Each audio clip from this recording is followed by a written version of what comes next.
Olá! Hoje é um vídeo um pouco diferente porque as pessoas sempre me perguntam se eu acredito que a maioria dos escritores é de esquerda. Ou então perguntam por que a maioria dos escritores é de esquerda. Ou ainda se todo romance que eu analiso e que eu digo que é um romance de crítica social, ele é um romance de esquerda. Então só essa semana eu recebi 2 e-mails fazendo essa pergunta e é uma pergunta muito recorrente. Então eu resolvi fazer esse vídeo para falarmos um pouco sobre o assunto, pensando sempre que o escritor, mesmo que ele não declare a sua posição política ou a sua ideologia explicitamente, ele é um ser político. Como eu sou, como você é, né? E isso, claro, transparece em nossos atos. Ou, no caso dos escritores, transparece em sua obra. Como dizia Aristóteles, todos nós somos animais políticos que vivem em comunidade. Para viver em comunidade, a gente faz política. A gente faz política com o marido, com o filho, com o colega de trabalho o tempo todo. Nós somos políticos. O que eu quero deixar claro desde o começo desse vídeo, não se esqueça, é que existem bons escritores, seja qual for a ideologia. Então, desta forma, esse vídeo é para você refletir junto, tá? Então, abra sua cabeça, abra sua mente para conversarmos e refletirmos sobre o assunto da literatura e ideologia, tá? Então, é um vídeo um pouco diferente. Antes de qualquer coisa, nós temos que compreender o conceito de direita e de esquerda. Eu vejo até hoje muita gente confundindo esquerda com comunista, achando que todo mundo que se diz de esquerda é comunista, o que é uma grande bobagem e demonstra um enorme desconhecimento. Então não fale isso, porque assim, quem tem um pouquinho mais de cultura sabe que você está falando uma bobagem. Então vamos lá, eu vou falar de forma bem resumida, gente, tá? Resumida mesmo, mas eu convido você a estudar o assunto. Hoje em dia você tem possibilidade, está tudo ali no alcance da sua mão, no seu celular. Então, na França, durante a monarquia, enquanto a corte e o clero viviam na riqueza e no desperdício, o povo passava fome. Isso durou séculos, até que o povo, um momento, ele se encheu, claro, e partiu para a luta. Então, o povo francês lutava por 3 novos princípios: liberdade, igualdade e fraternidade. Essa luta que derrubou a monarquia francesa, que você sabe, você estudou na escola, vai se chamar Revolução Francesa, ela vai mudar não só a França, mas praticamente o mundo. Porque aí o mundo acordou e percebeu que o povo poderia ter mais poder do que um rei, coisa que era inconcebível de se pensar antes disso, antes da Revolução Francesa, tá? Então, com a monarquia destituída, quem ia mandar, né? Era preciso decidir quem ia governar a França, quem ia governar o país dali em diante. E aí, claro, se reuniram, foram feitas assembleias para poder decidir como é que ia ser, né? Como é que iam ser o governo francês. Por coincidência, nessa assembleia, todos os conservadores, os que queriam manter os privilégios que eles tinham na época da monarquia, eles se sentaram à direita. E os que queriam mudanças se sentaram à esquerda. Então, claro que na direita tinha o pessoal mais rico e na esquerda tinha o povão, né? Gente, não foi proposital, mas o ser humano é assim. Repare uma festa, quando a gente vai numa festa, a gente costuma conversar ou ficar próximo a pessoas parecidas, pessoas que pensam como nós. Então, os conservadores passaram então a ser conhecidos como de direita e os progressistas que queriam mudanças como de esquerda, tá? Então, é daí que vem o conceito de direita e de esquerda. Agora, como que essas duas alas então ficaram conhecidas? A esquerda, que era do povo, ficou conhecida porque ela priorizava o coletivo e a igualdade social, enquanto a direita, que era dos mais ricos, priorizava a liberdade individual e a ordem hierárquica, ou seja, manda quem tem mais, e porque tem mais, pode mais. É a história do chefe, né, que manda mais porque ele tem mais. A esquerda defendia as mudanças nas estruturas sociais e econômicas, enquanto a direita defendia a conservação daquele regime como era na monarquia. Eles queriam também as tradições e os valores da época da monarquia. A esquerda, desde aquela época, ela entendia que o governo ou o Estado, ele tinha que atuar para diminuir as diferenças sociais. E a direita entendia que o Estado não deveria se intrometer na economia. Percebam que mesmo essa assembleia acontecendo lá no final do século XVIII, há mais de 200 anos, você pode perceber que as ideias principais atribuídas a um lado ou ao outro, à direita ou à esquerda, essas ideias, elas ainda se mantêm. Então, esse primeiro conhecimento é fundamental que você tenha. O comunismo, que seria a extrema esquerda, e o fascismo, ou também o nazismo, que seriam a extrema direita, são extremismos que não devem nunca serem confundidos quando alguém lhe diz que é de direita ou é de esquerda, tá? Apesar do fascista ser sempre de direita, nem toda pessoa de direita é fascista, a mesma coisa. Apesar de todo comunista ser de esquerda, nem toda pessoa de esquerda é comunista. O problema é que durante a Guerra Fria, os Estados Unidos, com medo que o comunismo soviético se expandisse para mais países, ele se utilizou de propaganda maciça para confundir qualquer posição de esquerda com comunismo, tá? Eu me lembro do meu pai achando mesmo que todo mundo de esquerda lá na década de 70 era comunista. Mas, gente, meu pai era uma pessoa maravilhosa, mas ele tinha pouco estudo. E era fácil, então, dele se submeter à propaganda americana sem perceber. O que eu não me conformo é, ainda hoje, com tanta informação, as pessoas confundirem ou se deixarem confundir extremismo com a ideologia de direita ou de esquerda. Eu costumo dizer que o comunismo não deu certo, né, no sentido de completa igualdade. E por que, na minha modesta opinião, não deu certo? Porque as pessoas são diferentes e querem coisas diferentes.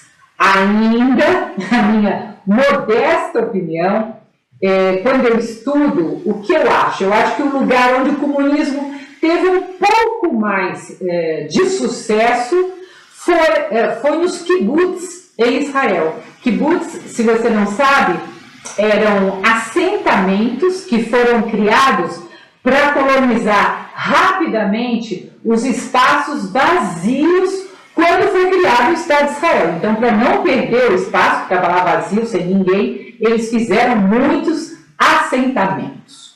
Nesses kibbutz, todo mundo se vestia igual, tinha casa igual e trabalhavam não naquilo que eles gostavam, mas naquilo que era necessário aquele assentamento, aquela comunidade. Você não podia escolher. Então, parecia realmente um regime de um comunismo. Se você quiser conhecer um pouco mais sobre os kibbutz na literatura, eu recomendo que você leia um livro, um romance chamado Uma Certa Paz, do escritor israelense Amos Oz, que é considerado um dos maiores escritores de todos os tempos e que eu gosto muitíssimo. Nesse livro, o protagonista, né, que mora no kibbutz, o Amos Oz consegue mostrar a infelicidade dele ter que viver para a comunidade e não fazer aquilo que ele gostava, tá? Então, aqui já é um exemplo de um escritor se posicionando contra um extremismo, pois mesmo que ninguém chame os antigos kibbutz de comunistas, era exatamente isso o regime ali que eles adotaram para poder prosperar, né?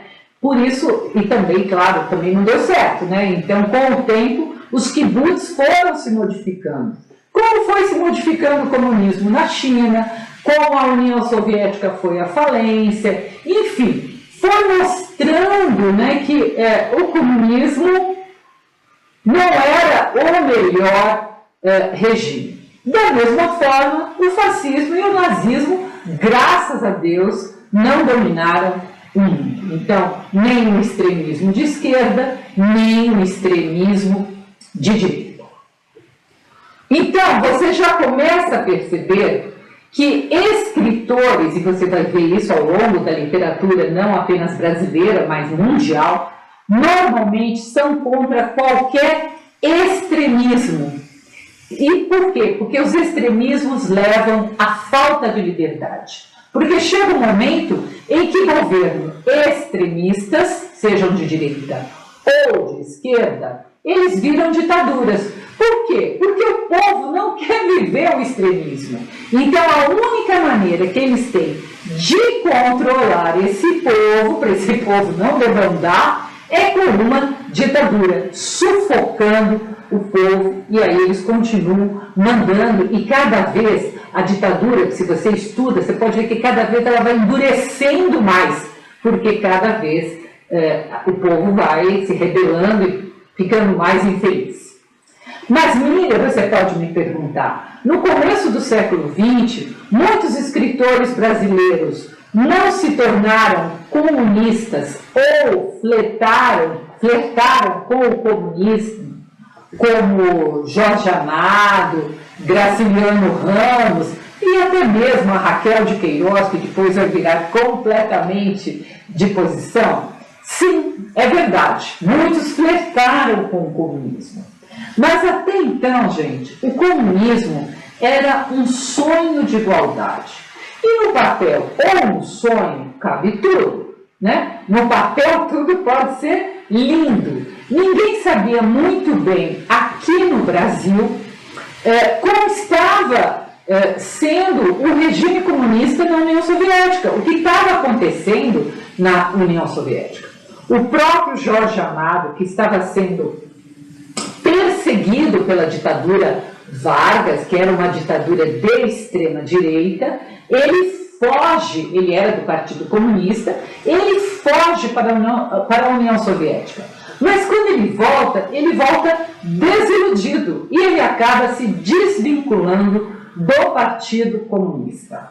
Que é outro exemplo, que é um exemplo que eu encontrei no meu pós-doutorado.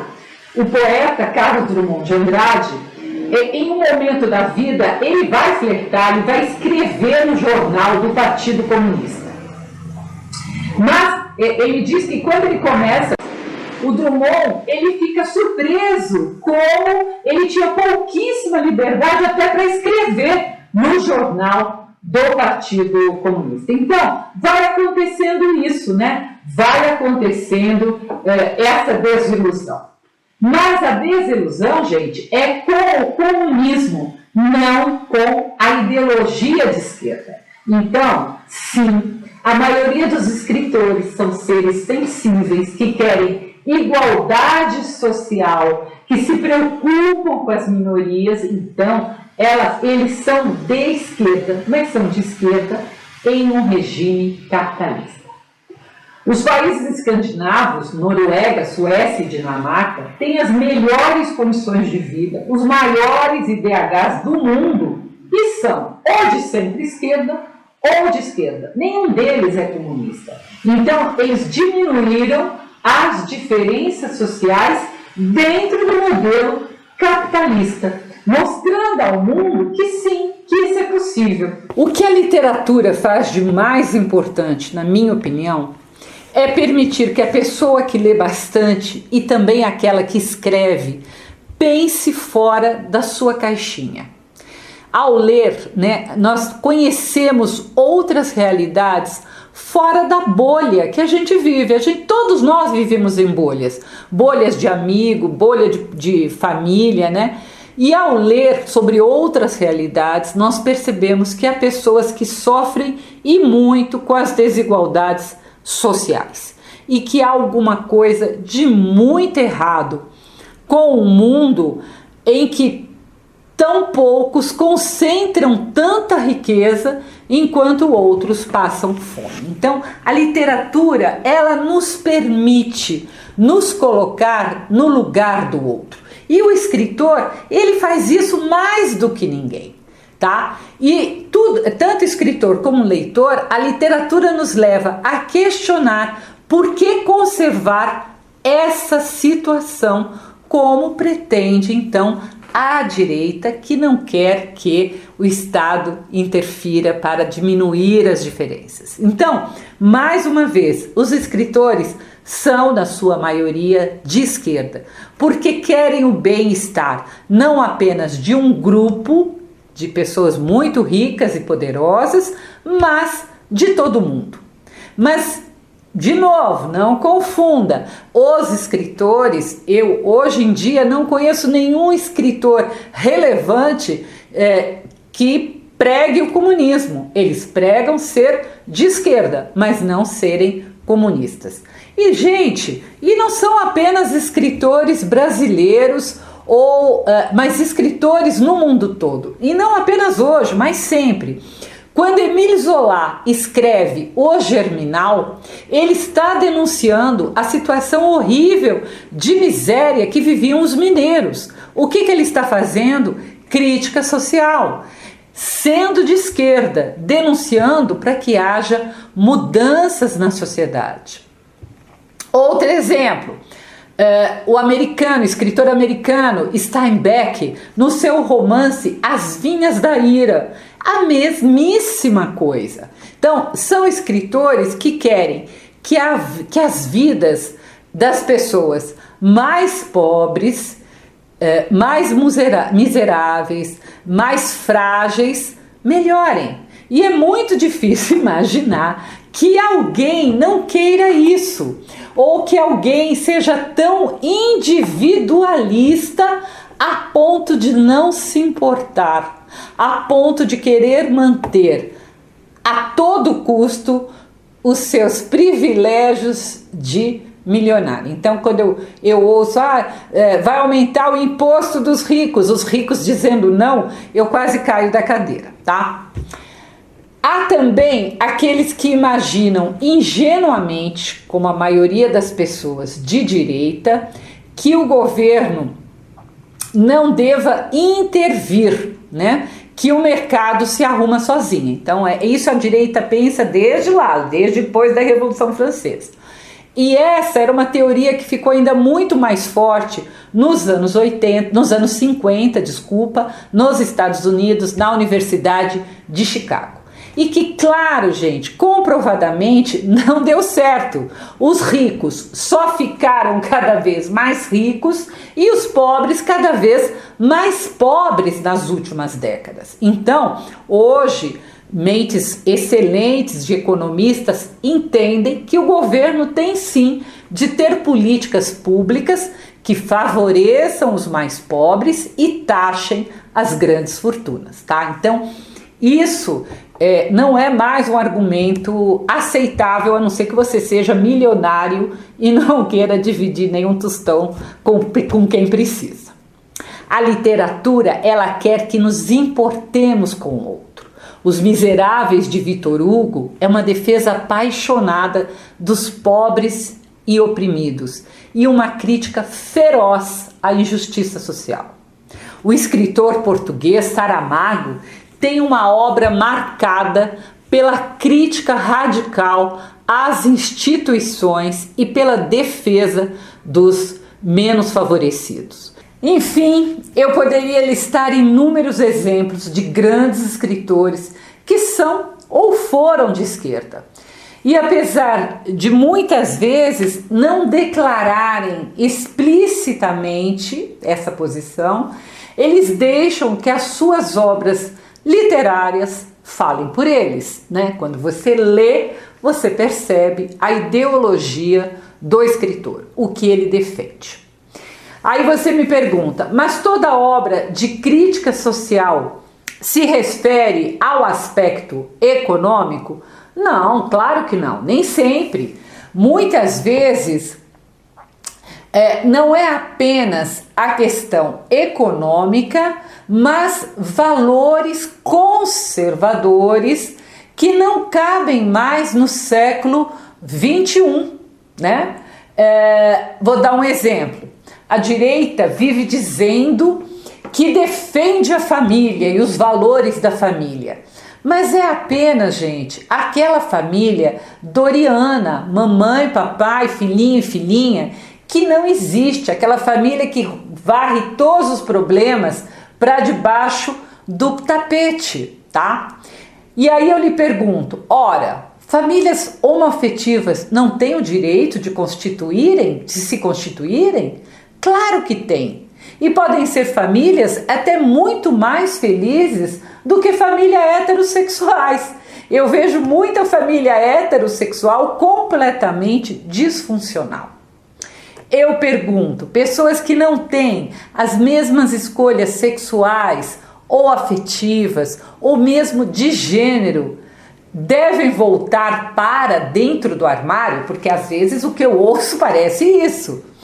Gente, eles são são cidadãos que pagam seus impostos. Eles têm o direito de escolher como viver a sua escolha, já que isso não faz mal a ninguém. Então, quando uma pessoa, eu sempre questiono quando alguém me diz, eu sou conservadora, eu pergunto, ok, mas o que é que você quer conservar? Exatamente o quê? Como que você vai conservar? E por que você vai conservar, né? Então eu vejo muita discussão sobre gênero. Não, vai fazer o quê? Vai botar todo mundo de volta no armário?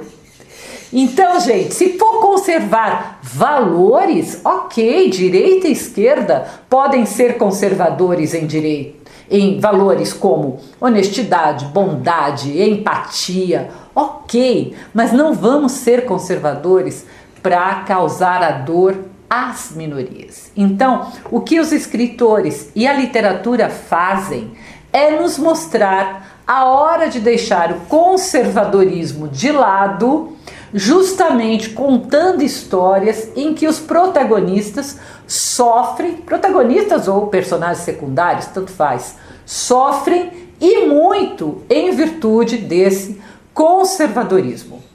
Por isso, então, são romances de crítica social. Criticam a sociedade conservadora em busca de mudanças para a melhoria de vida de todos, tá? Então, resumindo o que vocês sempre me perguntam, sim, a maioria dos grandes escritores é de esquerda, seja pela posição econômica para favorecer os mais pobres, seja contra um conservadorismo completamente sem sentido no século XXI. Quero terminar esse vídeo com uma explicação que eu acho muito boa do escritor Luiz Fernando Veríssimo, que foi muito divulgada quando da sua morte, né? Que ele fala por que ele era de esquerda. Abre aspas. Eu não entendo como uma pessoa que enxerga o país à sua volta, vive suas desigualdades e sabe a causa das suas misérias, pode não ser de esquerda. Ser de esquerda não é uma opção, é uma decorrência. Fecha aspas. Exatamente isso. Se você vê esse Brasil com tanta gente passando fome, e a gente sabe qual é o problema dessas pessoas passarem fome, porque tem muito rico que não distribui riquezas, então, gente, a decorrência disso é ser de esquerda, tá? Então, sim, a grande maioria dos escritores no Brasil e no mundo é de esquerda.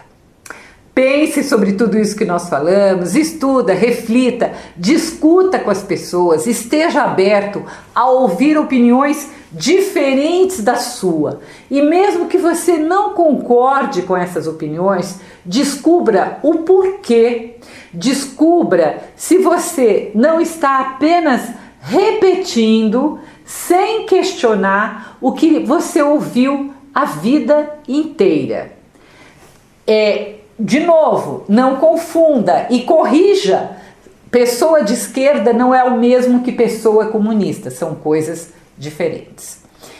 É discutindo e não brigando, não sendo violento nas redes sociais. A discussão no bom sentido é que a gente evolui como sociedade. E como eu sempre digo, só é violento na comunicação quem não tem argumento. Quem quer ganhar discussão no grito. Para conhecer minhas crônicas, acesse o meu site www.miriambevilacqua.com.br e se inscreva no canal, comente, e mesmo que você não concorde com tudo que eu falei, não tem o menor problema. A beleza do mundo é a diversidade de pessoas e de ideias. Até o próximo post.